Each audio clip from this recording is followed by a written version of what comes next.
जय माँ विंध्यवासिनी। आप सभी के इष्ट देव माता पिता सबको कोट कोट प्रणाम है। आइए सुनते हैं पौष पूर्णिमा की व्रत कथा। एक दिन श्री कृष्ण जी ने अपनी माता से कहा कि इस भूमंडल पर एक अत्यंत प्रसिद्ध राजा चंद्रहास से पालित अनेक प्रकार के रत्नों से परिपूर्ण कातिका नाम की एक नगरी थी।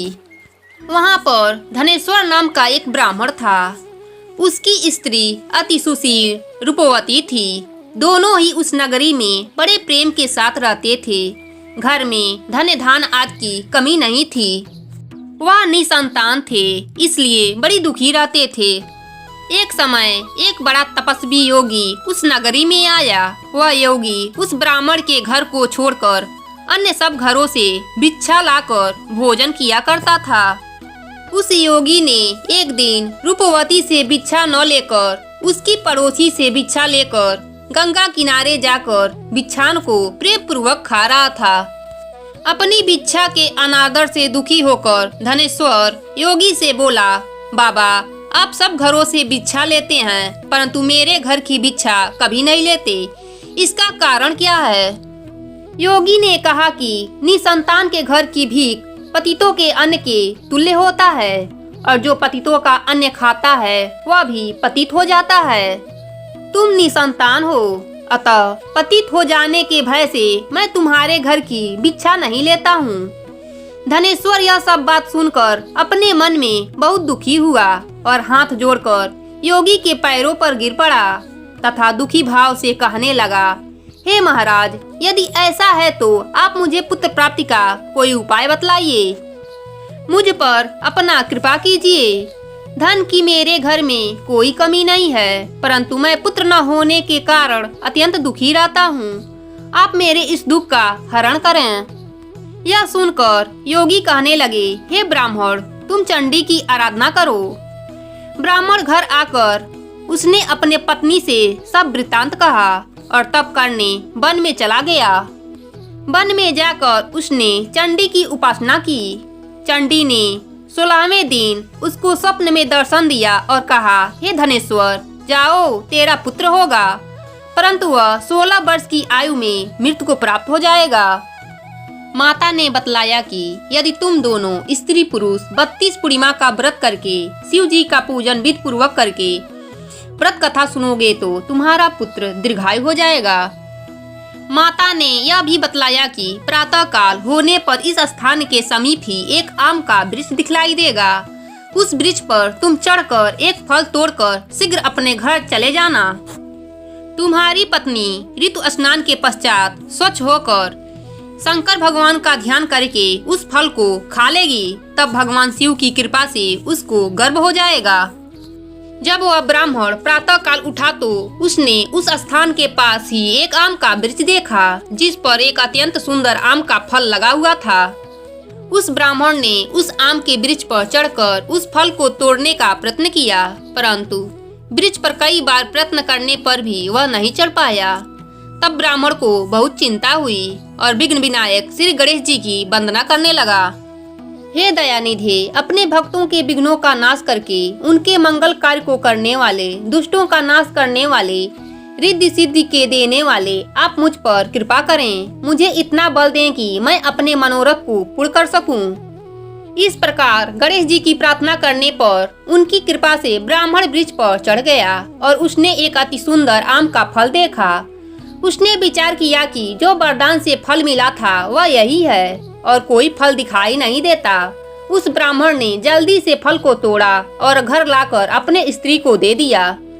उसकी स्त्री ने अपने पति के कहे अनुसार उस फल को खा लिया और वह गर्भवती हो गई। देवी जी की असीम कृपा से उसे एक अत्यंत सुंदर पुत्र उत्पन्न हुआ जिसका नाम उन्होंने देवी दास रखा। माता पिता के हर्ष और शोक के साथ वह बालक शुक्ल पक्ष के चंद्रमा की भांति अपने पिता के घर में बढ़ने लगा।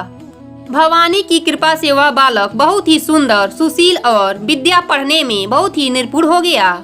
दुर्गा जी की आज्ञा अनुसार उसकी माता ने 32 पूर्णिमा का व्रत रखना प्रारंभ कर दिया था।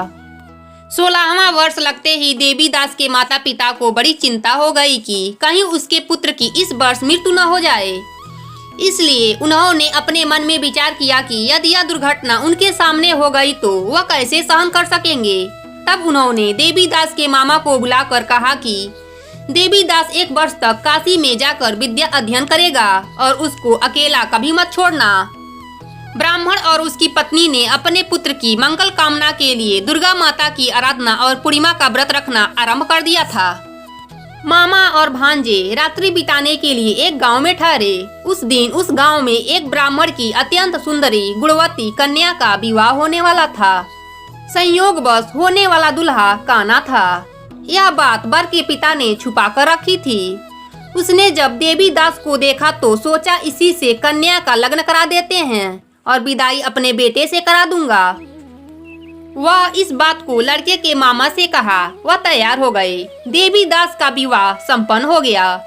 विवाह कार्य संपन्न होने के बाद भोजन करने वर और वधू बैठे।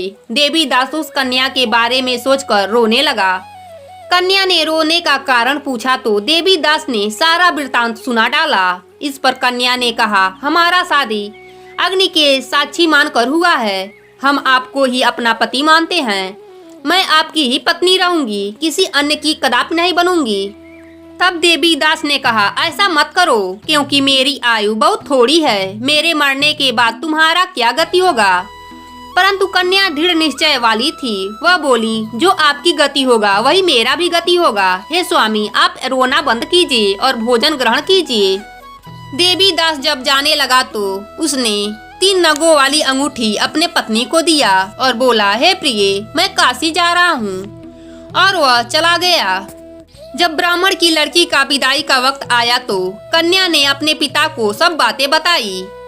लड़की के पिता ने सब बारात वालों को बुलाकर लड़के के पिता को अपमानित करके विदा कर दिया।